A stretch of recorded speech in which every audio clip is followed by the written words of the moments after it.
Okay, it looks like we're all set. All right, thank you.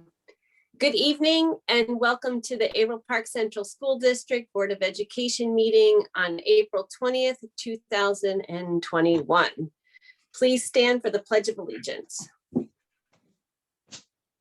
I pledge allegiance to the flag of the United States of America and to the republic for which it stands, one nation, under God, indivisible, with liberty and justice for all. All right, thank you. And that brings us to our next agenda item, which is the superintendent's report. All right, good evening, everyone. Thank you, Jesse. I'm going to share my screen.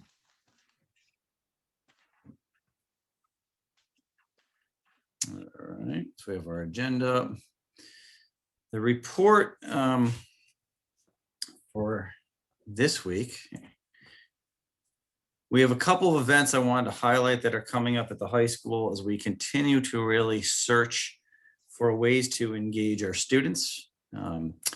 Our off-Broadway players are playing an outdoor drama production that'll be coming up there in mid-May. And you can see the outline of our plan there, really very similar, obviously, to the successful outdoor concert that we had. That's sort of the model that we're using. That model's been approved by our county DOH and kind of following suit with that. And we're going to move forward to continuing to provide some opportunities here. Sorry. The second event, in addition to that, is the music department's outdoor vocal and instrumental concert. So again, following up this one, however, instead of being in the parking lot, we're looking at the football field. And you can see some of the details in there again, and we're running this stuff by DOH, so make sure I'll have their blessing on this stuff. But we are trying desperately to safely engage our students as best we can. And we thank our music department for continuing to push the envelope and provide opportunities for our kids the best of our abilities. We are switching directions a little bit from the testing side. You're gonna see that coming up to the vaccine side. So now the state has recently extended the eligibility to anyone 16 or older. We're very fortunate to have a local partner that has reached out to us in Young's Pharmacy. Our county actually has also reached out too about vaccine clinics.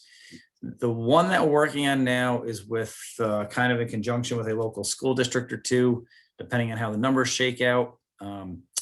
We have a survey out now to our high school students to gauge interest. That's obviously a key factor in this. And once we get an idea, which that survey closes tomorrow, it's a short, quick one, because like everything else, we're under the gun a little bit on this. We want to try to provide that opportunity for our own students, either on our campus or on the campus of our kind of partner school.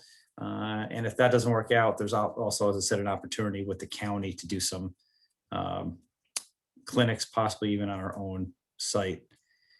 The DOH guidance is out, as you know. We've talked a little about this. We are kind of officially going forward with not making any changes based on this guidance. I know we've talked a little bit about this. I kind of wanted to, I guess, officially or formally, whatever, let the board know. We have a message drafted to the community as well.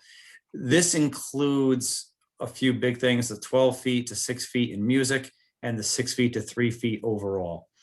And we've kind of talked a little bit about how the 6 feet to 3 feet really does not provide us any benefit. Our elementary students are already in, our middle school and high school students are already in on the hybrid schedule.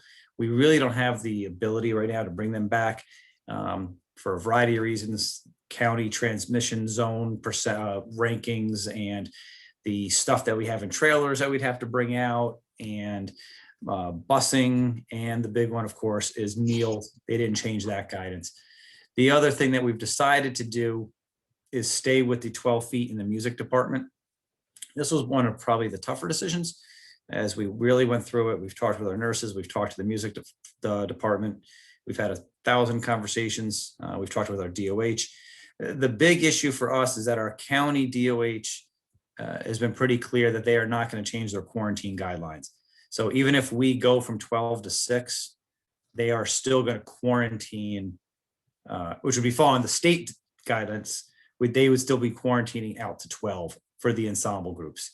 So the risk reward there just did not seem to be worth it. We felt like we're providing the opportunity to the students, and we understand that the issue is really more of a quality of the performance, and it didn't seem to justify that jump in quality for the jump in the potential exposure and the impact that would have on large groups. So we'll kind of keep an eye on this. We're able to do more outside and that type of thing, but that's kind of where we are now with this. And then finally, on the high risk spring sports, this is up to the date information. Questar has conducted over 5,500 tests of athletes and coaches. They've had 11 positives, which you can see the positivity right there is less than 1% of those 11 forward in our county. And so based on this information, as well as where we currently are as a district, decided to not test our student athletes in boys lacrosse, which is the only higher risk spring sport. We'll continue doing it for volleyball and football, which are our current fall 2 sports. I did survey folks. To my knowledge, there's no school in our 3 county BOCES, Columbia, Green, Rensselaer, or in the entire suburban council that is conducting COVID testing for the spring. With the exception of East Greenbush, they said they are going to continue doing it on a voluntary basis. The key thing here is that last line. If we begin to see an increase at any point, we'll reinstate it. But at this point, with that percentage rate being so low, we thought we would try and move in this direction. Again, we'll closely monitor. The issue is we're trying to switch now to the vaccine side and getting clinics together and tracking that information. We also need to start switching to COVID testing for senior events. The high school is working busily on prom/picnic, graduation. And with the newest guidance in that, we have some opportunities to do some things. Those things are going to require either a spectator or a participant to be vaccinated or have a negative test within a certain window. So we're trying to kind of shift our focus there. And Sharon used to use the term selective abandonment. We're using the same people over and over again to do the same things. And the juice worth the squeeze here on this one, we thought it was time to pull back on this a little bit. There is a human cost to it. Obviously, Val and Rebecca as our directors of nursing and Rachel's our trainer have not and would not complain in a million years, but they're the ones that are on the front lines doing this. And we just thought we'd pull back on the testing for right now, focus on the end of year events. We're doing a lot of meetings to plan the outdoor events that were just kind of mentioned, as well as other stuff like Mr. AP, which is coming up on Saturday. So we're just kind of shifting our focus a little bit, focusing more on a change a little bit in direction as we move through this and get through the spring. So that is the board report. A lot of information as the ball kind of keeps moving and we keep trying to stay a little bit ahead of it when possible. So any questions on that? All right, we'll go to our celebrations of success.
All right. So we thank Brian again for his video. That was a week's worth of stuff only since we just met last week. A lot of good things going on in the last week, as you can see. And with that, concludes the superintendent's report. Thank you. I'd rather have it see all the members as opposed to look at the agenda. Do you mind? Not at I mean, all. I know with the budget stuff, we'll need to do that, but Yep. it's easier for me. Okay, thank you. So good report and nice celebrations of success, like you said. In just a week, we had a lot going on, a lot of good things. That brings us to item number 4, the public comment. Community members seeking to provide questions or comments to the Board of Education should email them to the district clerk. I don't believe we've received any as of yet for this meeting. That brings us to item number 5, the consent agenda. Do I have a motion? Anne, seconded by Chris. Any discussion? I just wanted to note one retirement of Ruth Sutton. She's a bus driver and food service helper. We certainly thank her for her service to the district and we wish her luck in her retirement. Any other comments, questions? Okay, hearing none. All those in favor? Aye. Aye. Passes unanimously. Thank you. That brings us to item number 6, the approval of the revised 2020-2021 district calendar. Do I have a motion? Peter, seconded by Anne. Discussion. I just want to make sure I'm clear because I was confused. This was because of the flip-flop with the dates. We weren't sure about the dates, and then the snow dates where some buildings had snow day and some buildings didn't. Yes and no. So every year we usually, not most years, we have to do some form of a revised calendar because you build the snow days in and then there's contractual language about the number of days and there's the state aid days. So usually we have some form of revision unless it happens perfectly. This year was a little more confusing because we had those emergency days where we weren't in school, but we got the days back from a state aid point of view. And as a result, had to tweak some things. It was a little bit odd this year because our levels are not at the same. Elementary, middle, and high school have different numbers of days. So part of it is in response to just the situation with the 2 closure days, one for the elementary, one for the high school. Part of it's because the emergency days, and part of it just because what we have to do anyway. What made this one even trickier is the Regents situation. So those little R's in the calendar are always for Regents days. Our federal government's requiring the state to give the Regents. Their state's now only going to give those 4 to meet the accountability requirement. So we typically would have more days of Regents. So that's another change on there, that there's more days of instruction that are for the high school. And then we had to make some adjustments on that. So a lot of moving pieces on this schedule. And what we wanted to do was get it out, or this calendar, get it out. And then our plan is for our principals to message out. Brian Radowitz will get out the calendar tomorrow with a kind of general note. And then the principals are ready after that in due time to message to their particular buildings the intricacies. The high school is very much up in flux right now because we don't know how many kids are going to sign up for the Regents because those are kind of optional right now. So we may turn those into days of instruction, or we may, who knows? We just don't know what's going to happen there. But the plan right now is do the Regents days and see who signs up and go from there. So. Any other questions? Okay, we'll call it to a vote. All those in favor of adopting the calendar? Aye. Aye. Passes unanimously. Which brings us to item number 7, discussion of the proposed revenue budget and the proposed expenditure budget for the 2021-22 calendar year. Do you need a motion? Oh, it's just a discussion. Okay. discussion right now, and then we'll approve the resolution in item number 8, and I will need a motion for that. So thank you.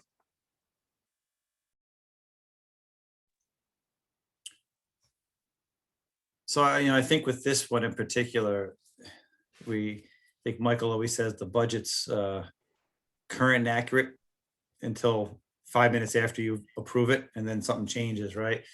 This one in particular has probably the most uncertainty in it, given the funds that we've received at the federal and the state level, and the directions that we're still getting from them in terms of what the money can and can't be used for, and then our actual plan to address those.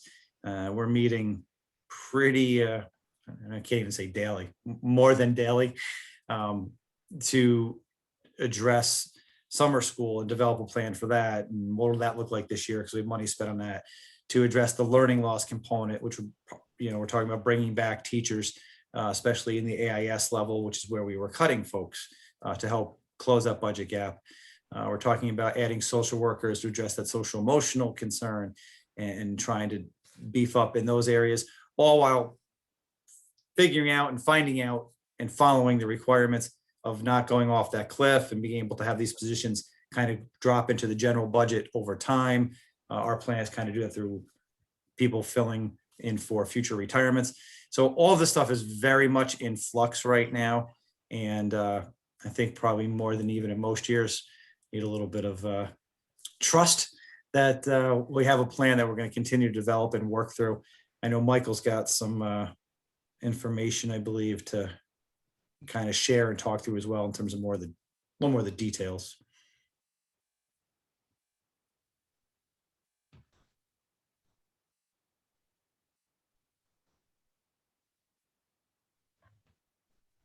You're muted, Michael. Sorry. All right. Yeah. So Jim's touched on this. This budget. So I'll just give you kind of like a little overview of like the things that have changed in this budget and the potential more changes that we actually have already Michael, can you implemented. make that larger, please? Yeah. Thanks. Better. So the things that we've already implemented that are included in this budget are the reduction of 4 FTEs of those AIS type positions. And this speaks to what Jim was talking about. So we're going to use those in the grant, the federal grant. And the idea is that as staff retire over the next couple of years, then we sort of, if these positions, are going to go, utilize them for the learning recovery, but as potential retirements happen, be able to move these back into the general fund so that we're bringing them out of the grant. The budget is already supporting that level of teachers, so that we're trying to avoid, again, the cliff as much as we possibly can.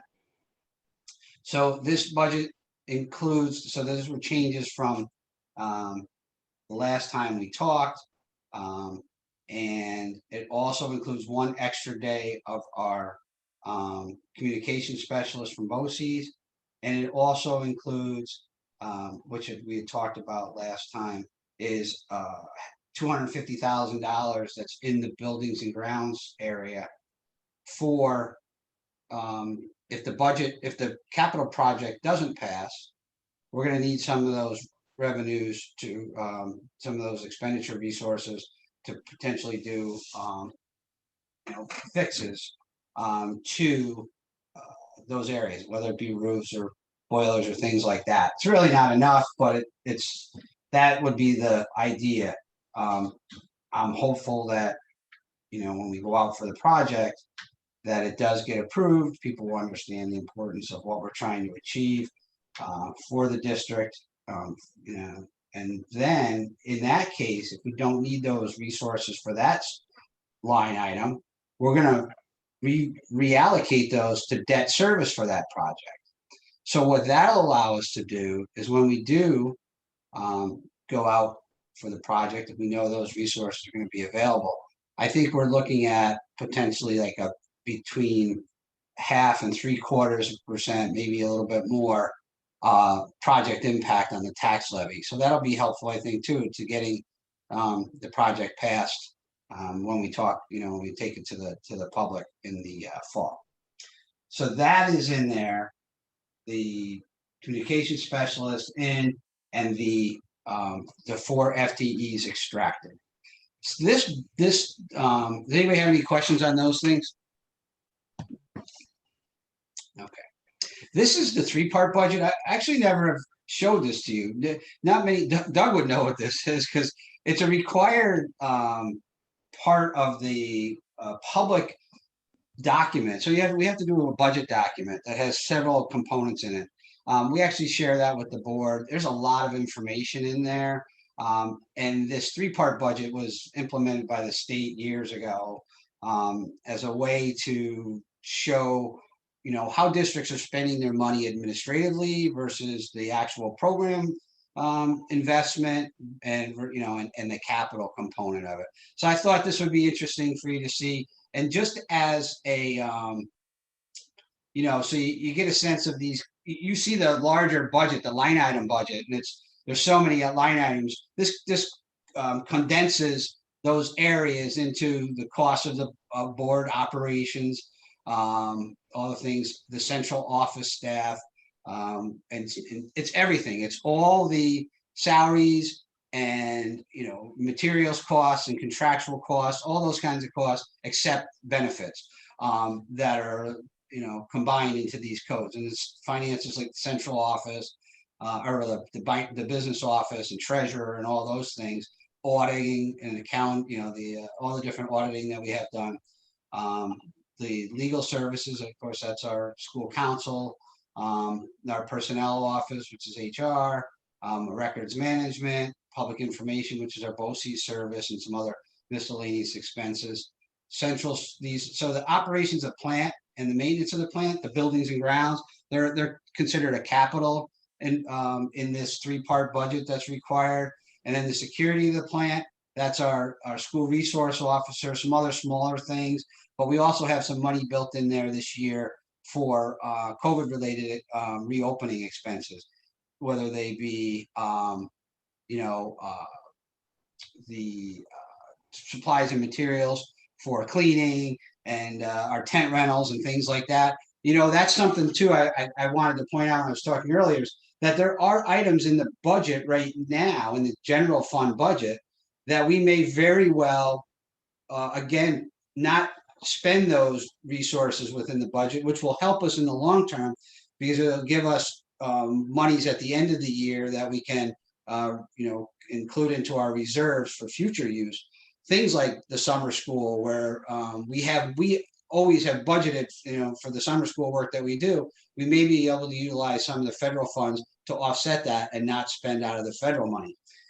In the same way, there's money in the security of plant for, again, those COVID-related items. And if we have the ability to use some of those federal funds in this manner, then we may avoid utilizing these at this point. So then that will help us in the long term to save some money for the future of when we do sort of go off of the stimulus money that we are receiving.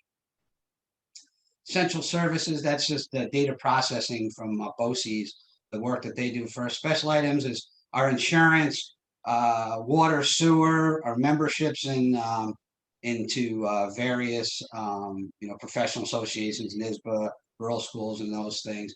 Curriculum development, that's all our curriculum work, and assess these. So that's like professional development, the board's professional development, supervision of the principals. That's our principal support, all those costs, research and planning. Those are our analytic tools that we use for students and our own internal analytic tools that are used to evaluate student performance and those kinds of things. Some professional development there. And then instruction, that covers all the categories of instructional codes: general instruction, special ed, library, technology, all of our support services and guidance and social workers and school counselors are all, everything, interscholastic athletics, it's all in that quote. Anything that you can think of that's student related is in that. And they also consider transportation as part of the program budget. Of course, the operating the transportation garage as well. And then there's a formula for allocating employee benefits across these categories. And then the transfers are just the two transfers that we have, one to the special aid fund to pay for the extended school year for the summer handicapped students, and also the transfer that's built into the budget to the food service program. All in all, so our budget is going to be $61,456,847. And this just give you a little idea of, and I know you know this, right? That $31 million about approximately of that budget is in professional salaries across all of our salary codes. It's about 51% of the budget. And then the benefits, that's 17 million that these items down here are 28% of the entire budget. So 79% in salary and benefits. Any questions on this information? Okay. So how does that break out? And this is pretty consistent. Like we don't see, this doesn't vary much. Our administrative costs as a component of the program of the overall, pretty close. It stays about 9% every year. And then our program, we're spending 77% of our district resources are in the program area. All right, so how are we going to pay for that $61 million budget? I showed you last week the, is this big enough? Okay, we good? Yeah. I showed you last week the tax levy cap, going through the calculation. I'm not going to go through that again, but I just want to show you, this is the biggest, item I would want to discuss tonight. And we talked about possibly not going to the full cap, but also the challenge of doing a zero tax levy increase. Our allowable levy increase under the tax levy cap this year is $617,000. That would be a 1.9% increase in the tax levy year to year. It's the lowest tax levy increase that we've had in the tax cap era, as I call it. And I think it sort of gives us an opportunity at this point, because again, as I said, the challenge we talked about of the whole COVID situation, the impact it's had on our community, on taxpayers, an opportunity to recognize that by not necessarily going to the full cap amount, as we've done traditionally. We have been consistent about that every year, is to provide some relief, but also in order to maintain the stability long term, is to still go with at least the half of the tax levy. So we be going out instead of 617,000, we just take half of that, and what we'd be foregoing is $308,847 as the amount not levied. And there's no rollover, there's no recapture of that. We're foregoing that, in this year, and as part of that, the levy base, the 33 million going forward, we're giving up that forever. So just so you understand. Does anybody have any questions on that? So instead of using the 33,099,469, which is the levy limit, we would recommend a 32,790,622, which would be the actual levy that we would recommend, and forego the other half of the potential. So we're going to go 0.95 increase in the tax levy. Last time we talked about moving, I think it was about 800,000 from reserves to supplement the tax levy or to decrease the tax levy. Is that still in this calculation? It's actually going to be less. So I'm going to, as I go through, I'm going to touch on that too. Do you want me to go to that slide now and show you, or do you want to? Okay. Go with your regular program. Okay. All right. So any other questions on what we're suggesting here recommending on tax levy. All right. So then if we go down and so look at I do gotta reduce this a little, Peter. So if we look at the proposed revenue budget, which we shared with you in the portal, this is our, this is what we would be recommending as the tax levy. Again, it's 0.95%. It's half of the allowable levy. So we'd just be raising $308,000. So I looked forward. Any questions on that part? Again, it's incorporated into the revenues in that respect. And I'm gonna go back again to your question in a second, Thanks. Doug. So I wanted to look out into the future, so you have a little bit of a sense of like, okay, and I think it's important, right, that we know. So what is giving up half the levy now? Sort of why in this year it's a good faith gesture. I think it helps the community, but it is the smaller levy that we've had. So, Can you enlarge that, please? yeah. Are you looking? Are you on your phone? I'm on a laptop here. Okay. All right. I'm sorry. I'm used to this big screen. Thank you, Peter. I couldn't see it very well either. I'm practically on top of it. And I'm on a laptop. All right. So the way I looked at the levy going forward, because I wanted to have a sense of, I don't want sort of next year when you're doing this calculation, go, oh my God, what happened? Now our levy's 5-6%. So I just looked at next year.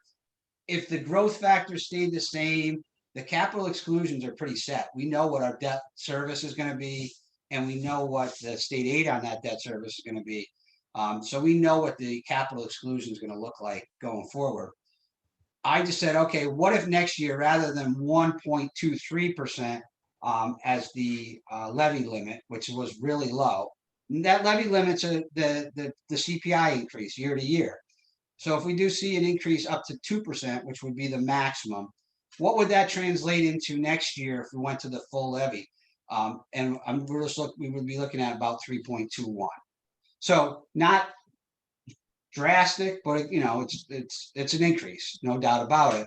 But it's not. I just wanted you to be assured that it's not, that we're not setting ourselves up for something too dramatic. All right. Any questions on that? Okay. So in the situation as Doug referenced, the transfer from the reserve, we'd actually only use 500,000, and then we'd be balanced. Now, why we were able to balance, use some of the less reserves, not take the full tax levy, is because we'd already done some pretty significant work early on of reducing where we could in the budget. We've pulled out money and put it into the grant, and the goal is that we're able to bring those positions as we no longer need those student support learning recovery positions at the same capacity that we're going to use them now over the next couple of years. We're able to seamlessly bring those back in to fill retirements that are positions that are currently in the general fund budget. So we were recommending using $500,000 out of the reserves. And this starts to help us set up for the future. And there'll always be work to do because the reserves are not a recurring revenue source, right? So we were able to do this because of those expenditures we extracted from the general fund. We're also getting the increase in the foundation aid that's part of the budget. And we're grossing up our transportation aid, where if you recall from the last meeting, the conversation I had with you was about, we thought this was going to be far worse of what they were going to do in reducing aid in the current year, because the conversation around, hey, we're not going to aid any of these expenses in transportation after the shutdown in March, but they actually didn't do that. They did aid it. So that's why we're getting, we're bumping up the transportation aid that should flow from next year. So this gives us the balanced revenue side. And then I just want to touch on what's this mean, for the future of the reserves. So at July 1st, 2020, we had, so going into this school year, we had $3.5 million in the TRS, ERS reserves. I believe that we are going to get some money, some ability to restore some funds back into that reserve at the end of the current school year. So I'm just estimating at this point a couple $100,000. So that would be added back in. So we'll be at $3.7 million. This budget, the current budget does have, as you saw up there, a transfer of $869,000. So we're going to reduce that out. And then next year, the budget that we're going into, so the current year budget 2021 has that we're going to reduce that reserve by the amount of the 869. And then next year we're allocating $500,000 as a revenue source. So we'll be at 2.3 million, almost 2.4. And then you got to just start figuring out, you may need more, but there's got to be a plan there to start tearing that down if you're not actually generating more year-end fund balance or year-end funds to replenish the reserve. So you'll get, even if you use 650 and 650 the 2 years after that, if you went up and trying to sort of brace against the cliff, you're still going to have $1 million in there at the end of 23, 24. So you might use more money. It's hard. It'll be easier to predict what you need to use as the budget gets built in 22, 23, and 23, 24. Let me see if I understand all of Yep. this.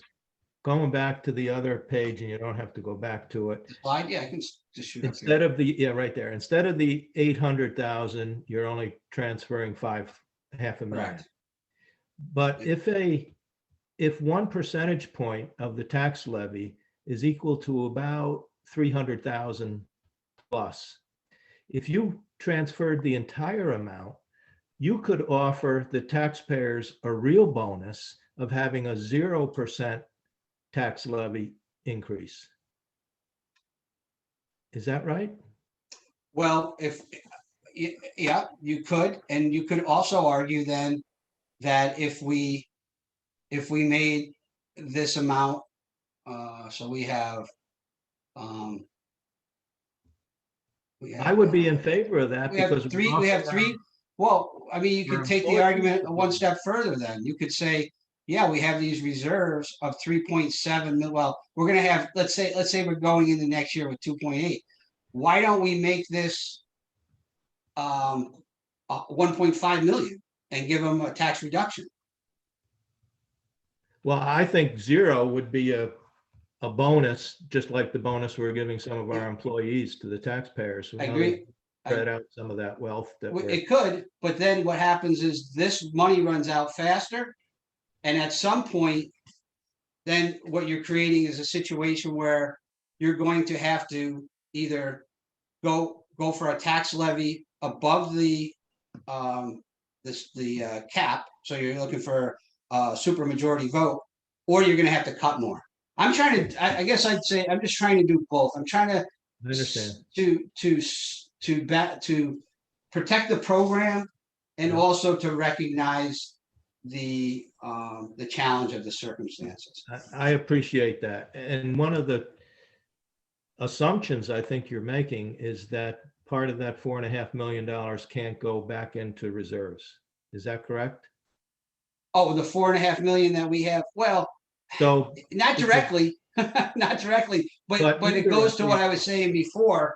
If there are general fund expenditures that if we're allowed to sort of to not spend within the general fund because we have the availability to use the federal funds to make those, to cover those costs, that's sort of like I don't call it backdoor way of right. funding the reserves, for the future. I don't know that, I mean, we're not talking about, hundreds of thousands of dollars that we're going to pull out of the general fund. Because there's things that we want to do. I mean, there's the very same things that you talked about at the last meeting. If we're going to provide additional types of social emotional supports for our students, we're not just gonna be pulling those, it's not as if our staff right now has idle time. So we're going to have to bolster those resources in some fashion, whether it's through additional FTEs or contractual services. But in order to get those things done, that you even talked about, that you stressed at the last meeting, we're not going to be doing that, able to do it with the current resources we have, because those folks are already, the technical term, straight out. Okay. So it's not as if that there's so much in that grant that we're suddenly going to like be able to roll $1 million in there. I don't think that's the case. I'm talking about a little bit here and a little bit there. Maybe the summer school overall is a few $100,000. I don't even, I don't think we're going to pay for that whole thing out of the grant, but and we're bolstering the summer school above and beyond what we've done, because we're going to go to, and we haven't done this in 12 years, is have a real elementary summer school for learning recovery, and those resources will come from those grants. And it's likely that that's not going to be a one shot, one summer. It's going to definitely maybe need one or two or three. I think we need to be careful that we that we make sure that we don't overuse the grants, because we want to be able to make sure that we are able to achieve the goal in learning recovery that we will set out to make. Mike, I'm not making an assumption about millions of dollars. I'm talking about the 1 point increment, about 300,000. Right. Would I think enhance the let's say the building project, when we can go back and say, we really did our best in terms of tightening the budget, allowing for a building project of X percentage, tax levy percentage. So we're not talking about a bunch, but we are talking about a percentage point in a tax levy of $300,000, which I think will go a long way with the public. Go ahead. Oh, I was just going to say, it would, but what we'd be doing is also destabilizing the foundation, because that tax levy, I'm a little, apprehensive even with the half, because that's just my nature, and because I know how challenging it was the last time we did that. That is a recurring revenue, and as much as it is an impact on the community, on the taxpayers. When we build that levy when we build that amount into the tax levy, it's a recurring revenue to try to utilize, sort of taking whatever we can and putting it into the reserve is fine, but that's not a recurring revenue. Building that tax levy, foregoing $600,000 this year means you're foregoing that $600,000 forever. Mike, and so I just want to go ahead. I'm sorry. I just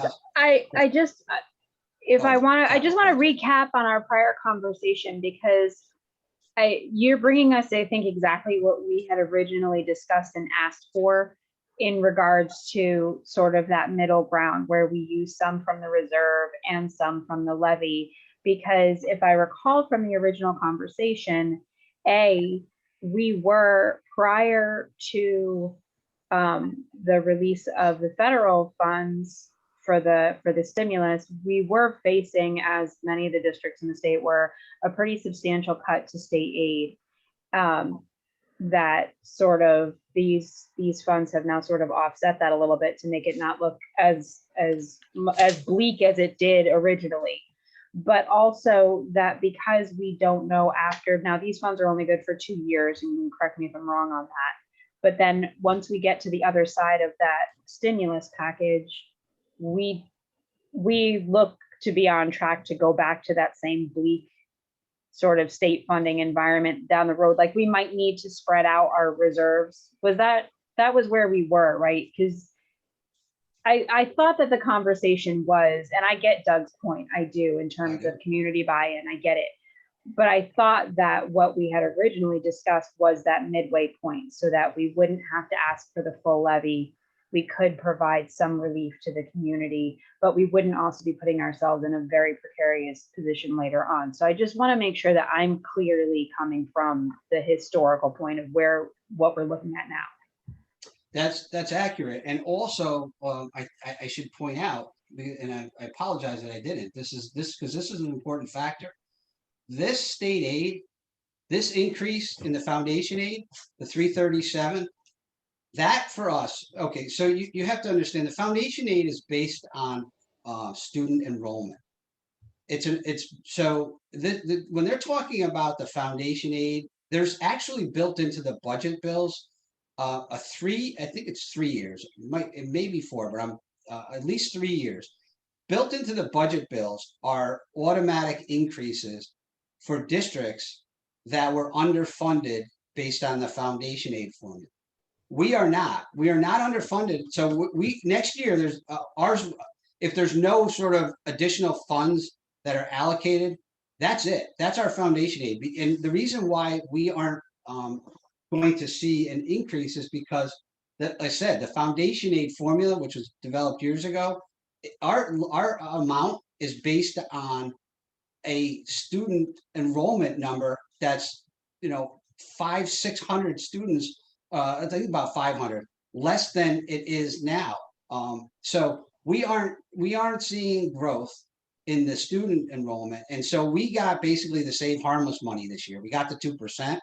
There's nothing built in for us next year, so it's possible that this year's a pretty amazing that we are where we are. But don't expect that we would add $337,000 next year, and that means we're starting out with a So let's go back and revisit, okay? Because this is really important. This is really, really important in this conversation. Michael, can I just jump in as you're scrolling there? Yeah. I think what that's important too is you're hearing probably a lot about how the state is going to fully fund, quote unquote, education. They are talking about what Michael's talking about. It's fully funding the school districts that are being underfunded in foundation aid.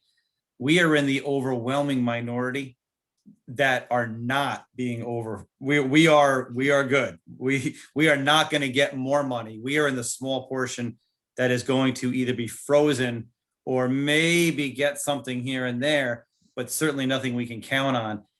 The 2- and 3-year projections are to fully fund those who are underfunded, not us. That's a big, go ahead. So this, maybe you can still see the bottom of the other page, because this is really important. So next year, imagine this scenario. We say, okay, we're going to go to the full tax levy, and you guys agree to it. The board agrees to it. So that gives us about $1 million. Say foundation aid isn't no increase in foundation aid.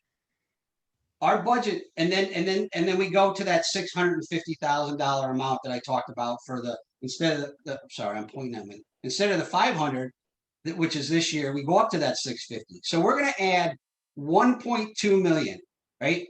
An extra 150 instead of 500. We're going to go 650. So we're going to add $150,000 of revenue. We're going to add 1.5 or 1,050,000. So we're basically $1.2 million of new revenue going into next year's budget. And now you say, oh my goodness, that's awesome. That's great. All right, so let's look at the budget. It's 61, and I'm just going to do a little math on my calculator here. 2 million divided by 6,546, 847. So if the budget increases 2% year to year, now this $463,000, 0.75%. Let's not forget, we cut $800,000 out of this budget. So this budget, and we pulled money out and put it over into the federal grants. We easily could have been at $1.2 million this year. And I can't stress enough, the health insurance was like a miracle, almost zero. ERS, TRS, no major increase. Those are coming down the line, and you can get to 2%. It's so 2% on 61 million is going to be that 1.2 million. You're gonna have a problem, because I don't think 1.2 million is going to be enough next year. So it's either going to be a matter of cutting, and if your tax levy is another $300,000 less a year, then this number actually you won't even get to 1,052,000, because you're going to have a smaller base to start with. I wish I had the spreadsheet with me. I'm sorry to run the calculation for you, but I think it's going to be challenging enough just going to 0.95. But if it, it's going to sound weird, but I'm trying to make sure that you're solid. I mean, you're going to have whomever's in this seat next year is going to have a tough enough time. If you go to zero, it's going to be that much harder for you, and it's going to be that much harder for you to get to the program that you really want. It's not going to be easy anyways, even with all the federal funds and things like that, because you don't want to rely on that for recurring stuff. I mean, I don't know what else. I don't know what else to say, but I guess it's the board's call and on this, but I appreciate what you're doing, and I appreciate your perspective and what you're forecasting for the future. If we go out with a 0.95 tax levy increase, I think that's very reasonable. And I agree. I think that says a lot. That's what we've got calculated here. And you had mentioned something earlier, Doug. You said, we could go to the public and we'd be able to tell them we did everything we could. If we were at the full tax levy cap, 1.9 or 0.95, I feel like we've done everything. Even at the full tax levy, I'm going to tell you, I feel like we did everything we could, and we're going to keep doing more. We're going to do our best, but I just really feel like we worked really hard on this budget. To make it work and to not have it we did the very best we could, and we also did that without doing some of the real damage that we had to do in the past, not intentionally, but just by virtue of having no choice. We haven't done the damage.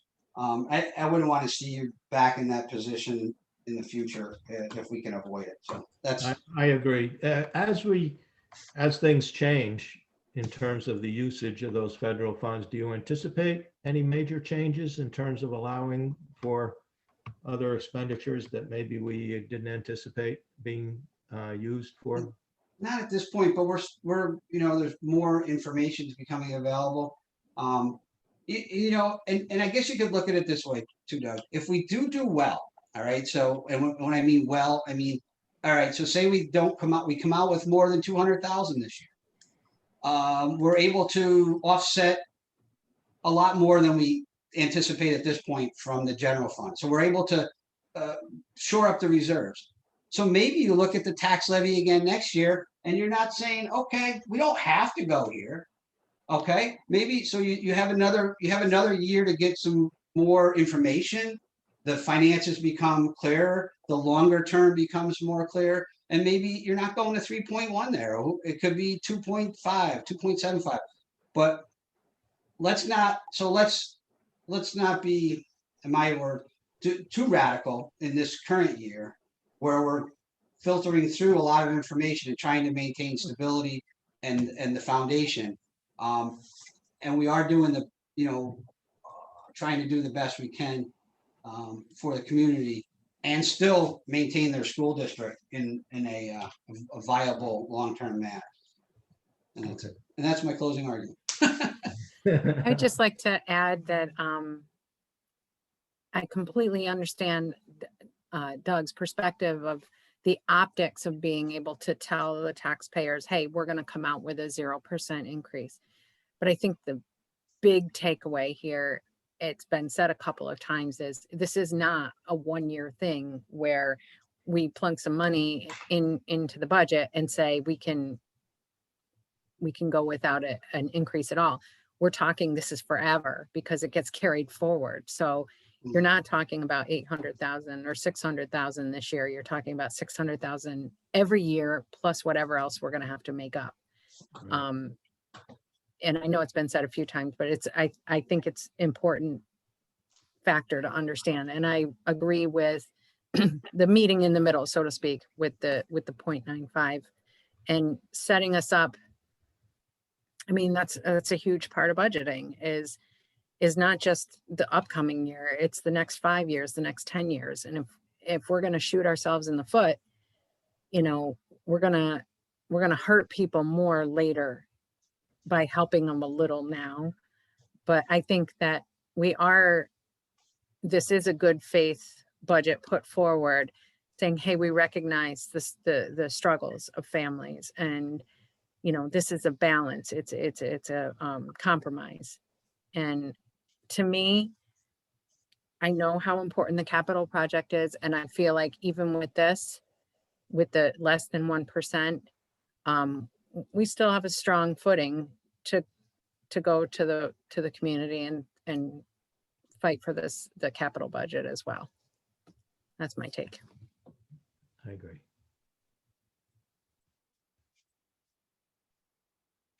The only thing at the bottom that is, and you have this, that's the property tax report card that actually has to be approved and it's on the agenda. Frankly, it's just a summary of everything we just talked about. So, and it, you know, it deals with the tax levy, what the levy will be and the reserves and all of that. So there's nothing really more to say about that.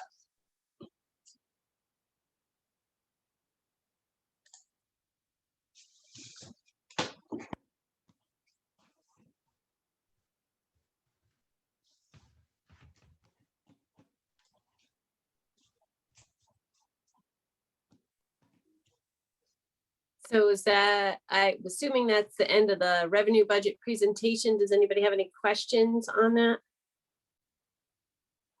I just Or want to thank Mike for all of his time and effort and energy putting this together for us. It's a really very strong budget, very, you know, obviously points to the dedication that you've made to the district, and we're going to miss you next year. If you wanted to reconsider, we would probably not refuse. Thanks.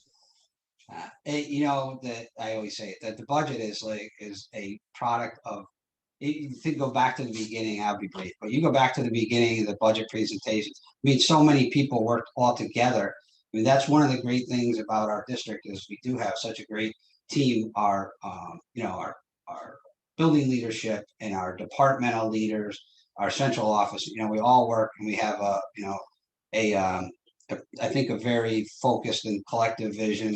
You know, it's great working with everybody to develop the budget. So sometimes my part is just an accumulator of information and responding to what is important, which is having a really great program for the students of the district, trying to respond to their needs. And you know, everybody's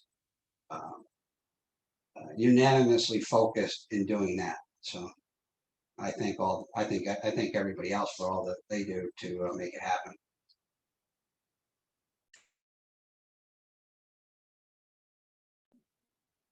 Yes, thank you. So we're gonna move to the expenditure budget. Jim, is that you or is that Michael some more? I'll let you guys take it away. That was all of it. That was everything. Oh, You've okay. got it. So we'll move on to the resolutions and things if we're good. All right. Well, let me just open it up if there's any questions on the expenditure budget, because I know we've gone over it, you know, in pieces as we move forward from the beginning of January. But I didn't know at this juncture before we work to approve the budget and put it out there for the public to vote on. Is there any other questions that any board member has? We want to make sure we're clear so we're good and feel comfortable voting.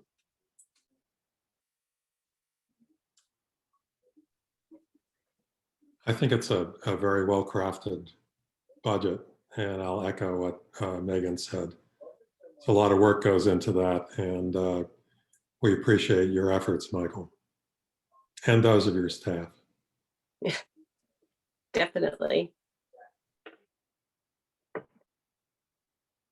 Yeah, I just, I am too thankful that our administrators and everyone who helps develop the budget, like, Michael puts the pen to the paper and he's the accumulator of the information, but he really is thoughtful about this. And, I'm really thankful that our administrators are constantly paying attention to the fact that our community's well-being is incumbent on the school district well-being, and they work to strike that balance during budget season and all the time, especially this past year with making sure our students that needed to have resources had the resources they needed to work through school and to not be hungry in some cases. So it certainly speaks volumes that our community supports the district and vice versa.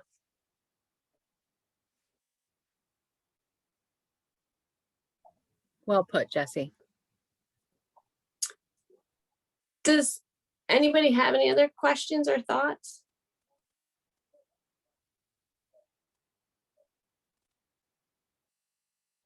Okay, well, then we will move on to the resolution, which is item number 8.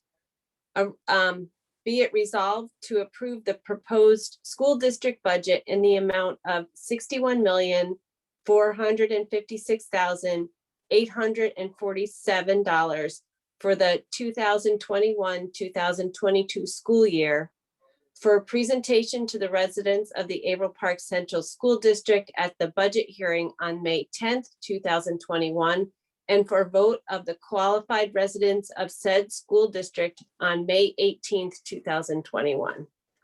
Do I have a motion? Megan? Seconded by Ann.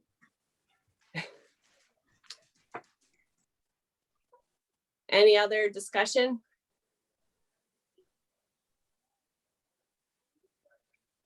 Okay, all those in favor? Aye. Aye. That passes unanimously. Okay, on to item number 9, which is the elections of the Rensselaer, Columbia, Greene Counties Boards of Cooperative Education Services. There are 3 incumbent nominees for the 3 BOCES positions, but I do believe we need to vote on each one of them individually. So if I can have a motion to cast the vote for the election of Mr. Mark Mann. Megan, thank you. And second, discussion. All those in favor?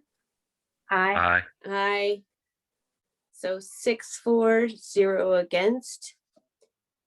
If I can have a motion to cast the vote for the election of Ms. Mary Morrow Giroux. Chris. And I think I saw Peter next. Oh, sorry, I thought you waved. Any discussion? Okay, all those in favor? Aye. Aye, thank you. 6-4-0 against. And then a motion that we cast our vote for the election of Mr. Frank Zwack. Megan makes a motion. Seconded by Ann. Discussion? Okay, all those in favor? Aye. Aye. Okay, 6-4-0 against. Okay, on to item number 10.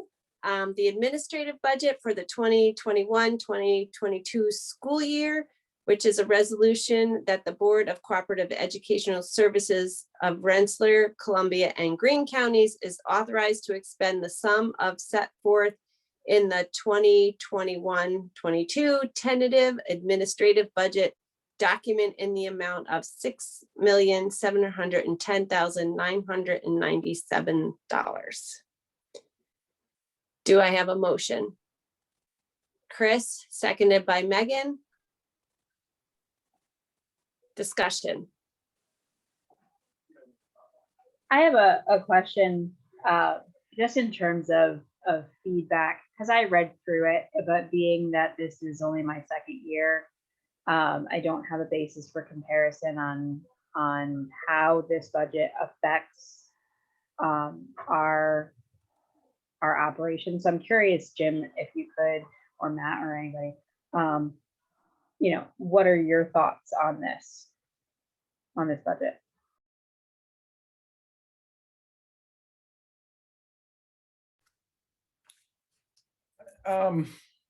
Yeah, I think it's a fair budget. I think over time, Michael probably could speak a little more to the historical portions of it, but I think it's something that it works, it meets our needs, it does what we need it to do, and it's certainly been a fair and worthwhile investment for us.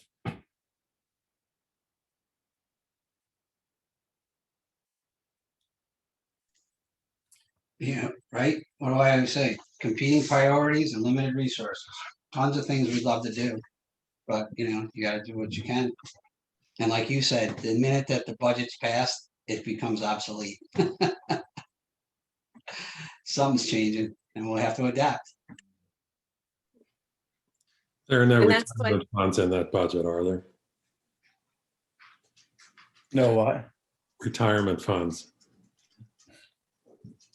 Speaking of historical. Yep. And it does say tentative, Michael. That was interesting in the wording of this vote.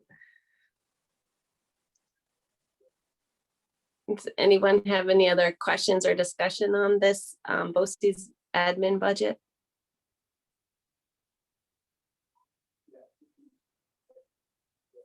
Okay, hearing none. All those in favor? Aye. Aye. Aye. Okay, passes unanimously 6-0. Okay, on to item number 11, a resolution. It is hereby resolved that upon the recommendation of the superintendent of schools, the legal services retainer between the Averill Park Central School District and the Honeywell Law Firm PLLC for the 2021-2022 school year is approved by the board president and the board president is authorized to execute the retainer on behalf of the school district. Do I have a motion? Peter. Peter, seconded by Doug. Discussion. I know we had a committee that reviewed the proposal. Anne, go ahead. I just have a quick question. Michael summarized the results of the committee discussion really, really well. So I'm sure everybody saw that. But my only question is, this is only Doug's help. speaking to what? With Doug's help. No. It was I gotta give credit where fantastic. I credit's was like, due. wow, that's really great. But the only question I have is it only indicates the 1 year, and I thought this was a 3-year agreement. Good point. Well, that's because the retainer is going to give us a 1 year retainer and then a 1 year retainer and a 1 year retainer. So, yeah. Oh, yeah. And we do that, the retainers at the reorg meeting Well, on an annual basis. Yeah, right. But we're doing this one because we're proving the next year's now, sort of early. Right, right, Yeah. right.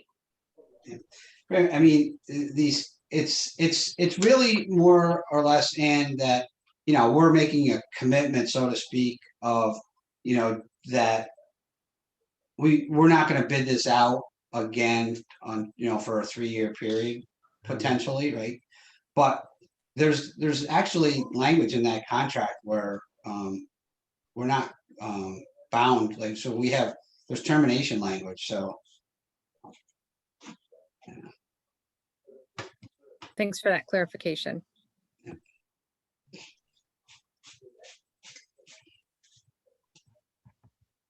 Doug, Hey, did you have Jess. any thoughts? Yeah, go ahead, Chris. Go ahead. Go ahead. I don't know if you heard, I went through my little speech just a second ago, but maybe you didn't hear it. We didn't. Okay. I've had the pleasure of working with Jeff Honeywell in a couple of different districts and in a real variety of legal situations. I found him to be authoritative and a pleasure to work with, and I totally endorse his firm working with us. The people that he has supporting him, Paul, for example, I've worked with a lot as well, and I find him extremely competent. So I totally endorse this resolution. Here, here. Great. Yeah, and I'll just repeat a few things there, but just having been on the committee, it was clear as we went through it, and just, in terms of the work that Honeywell has done for us in the past, and was trying to see if there would be any competitive bids that would make us think differently. But in general, I mean, I think it's just very difficult to even consider anyone else based on how they have done for us and the benefit that they provided us as a district. So look forward to continuing to work with them. Excellent. Megan? I was just going to say, I was not on the committee, but I'm pleased to see the recommendation to move forward with Jeff's firm. He has managed to stand up to all of my what if scenarios and my lengthy, detailed questions. So I think that he has definitely done a great job for us, and I'm happy to, looking forward to working with him continuing. Excellent. Thank you, everyone, for the input. Okay, is there anything additional? All right, then we'll call it to a vote. All those in favor? Aye. Aye. It passes unanimously. Thank you. Okay, on to item number 12, the board member reports. Danny, would you like to say anything? Do you want to add anything about the senior events that are being discussed as we try to follow the new guidelines from DOH and state ed, or? I know that Mr. AP is coming up, and I'm not a senior, I'm a junior, but Okay. I plan to watch virtually since the live is only held for the seniors. But I think it's really fortunate that we're able to hold that this year, considering last year we didn't get a chance to. So I'm excited to see that. So Excellent. Good.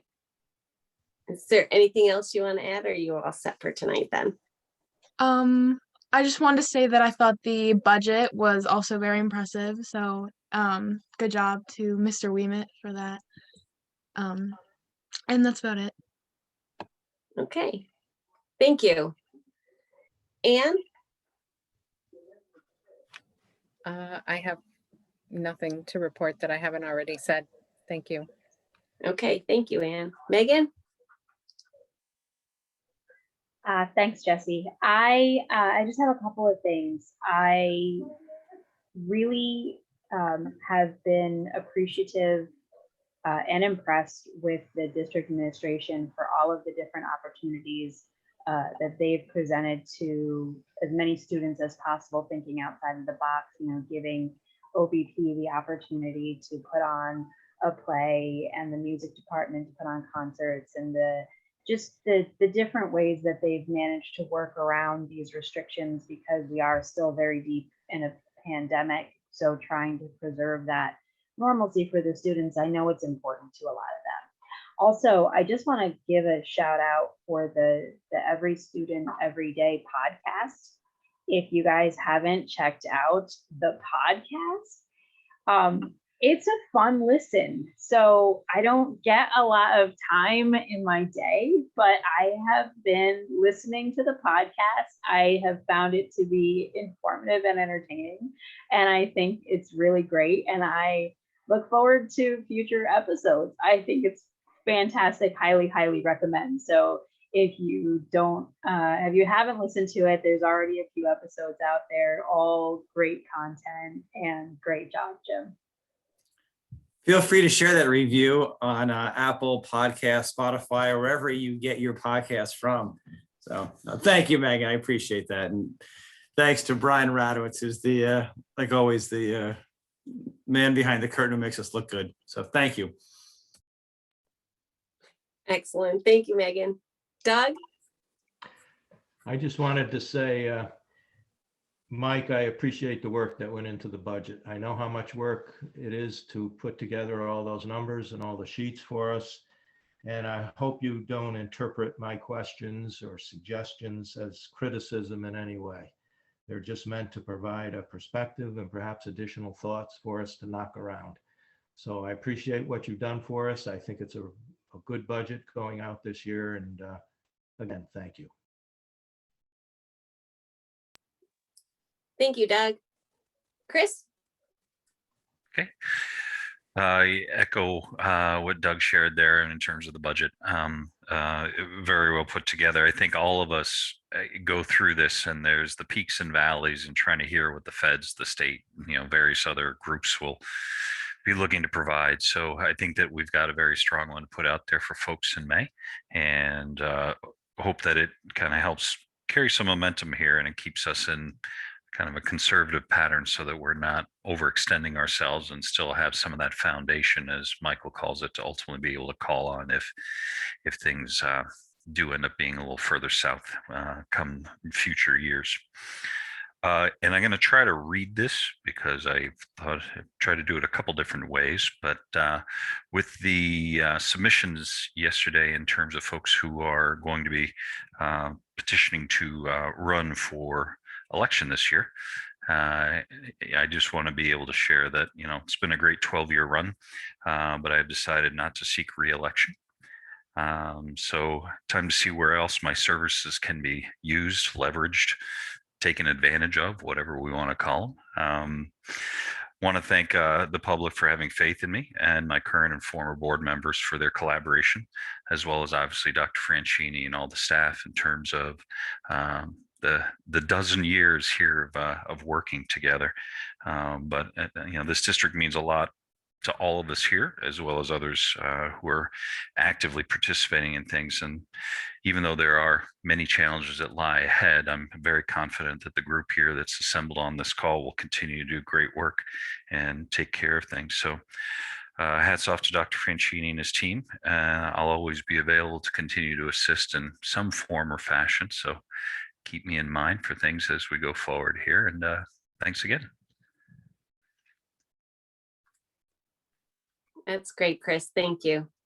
Peter? Well, I was going to say I have nothing to add, but Chris, I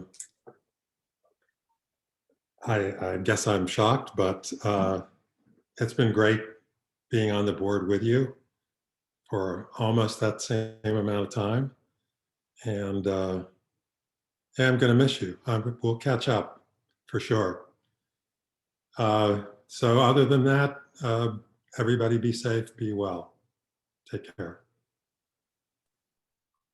Thank you, Peter.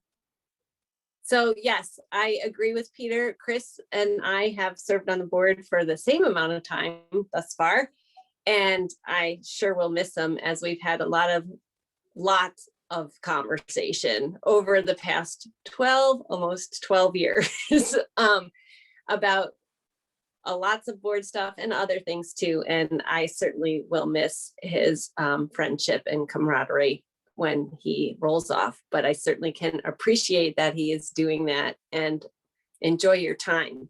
But you need your free time now, but you need to be careful what you wish for. You said you'd be available. Could come back and get you. No, we certainly appreciate it, Chris, and you will be very missed. And with that, I don't have anything else to add because I think everyone has covered it. So I think that brings us to item number 13, to adjourn the meeting. Megan is jumping out of her seat to make a motion, and Doug is seconding. Any discussion? Okay, we'll call it to a vote. All those in favor? Aye. Aye. All right, everyone have a great night and stay safe. Thank you. Take Good care, night, guys. everybody. Thank you. Good Have a great night. night.